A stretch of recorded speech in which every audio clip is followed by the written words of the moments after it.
Hello guys, ito naman si Osang TV. Magluluto na naman tayo ng mga seafood. Ayan.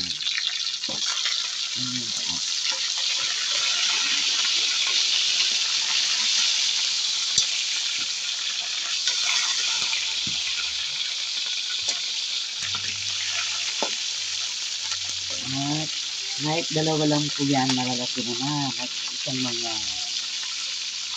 hipon, napakalaki guys. Ayan po sila. Malaki nila.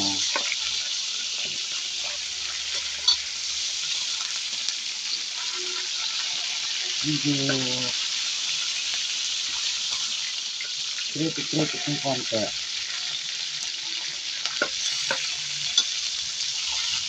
Malaki ito guys, malalaki ito sila. Saka lagay na natin yung hipon.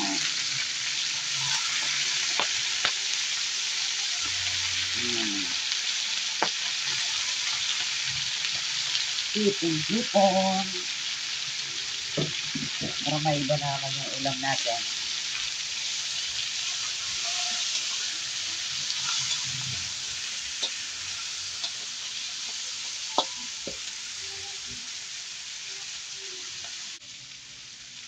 Ayan. Hipon muna tayo mga seafood.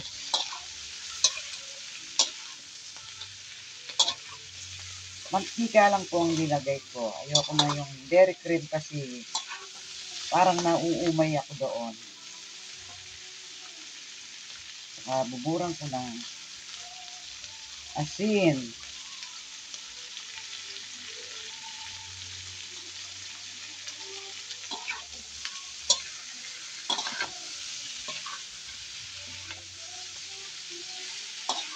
Maraming bawang ang nilagay ko guys.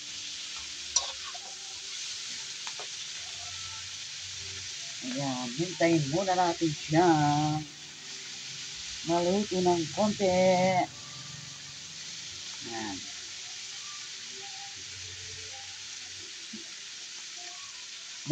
Metos ako sa pagluluto ngayon. Ayan.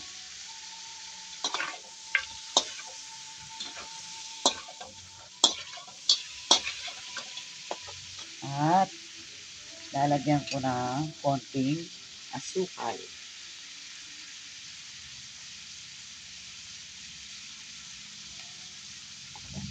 Lagyan natin ng konting asukal guys.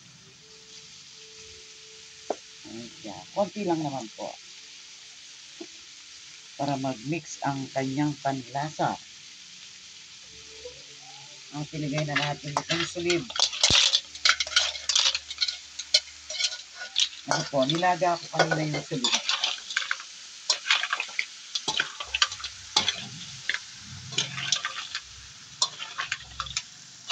Ayan.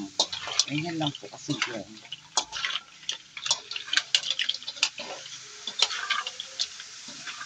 Gusto ko man lagyan ng sili. Ayaw ng manghang yung anak ko. Siyempre, yung gusto nilang panlasa, yun ang bibigay natin sa kanila.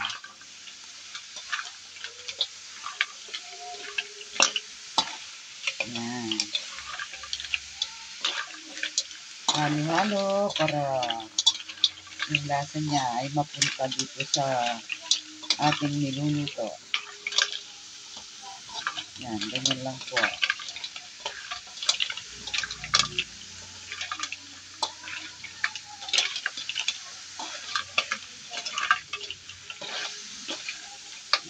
Thank you po sa mga nag-subscribe sa ating YouTube channel, Osang TV.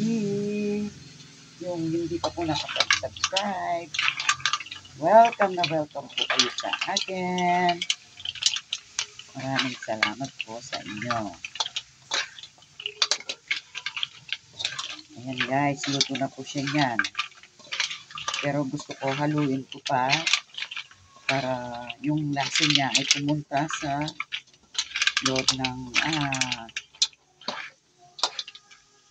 mga hipon at saka itong crabs na maliliit. Ayan siya guys.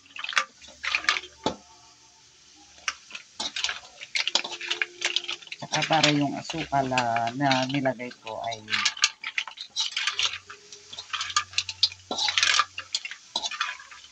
sisiksik sa ating mga hipon. Ayan, ganyan lamang po. Simpleng ulam. Gusto ng mga junakis natin. Ayan.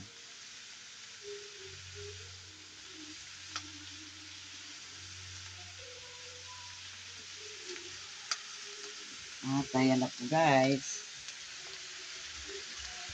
Dito na ang ating ulam.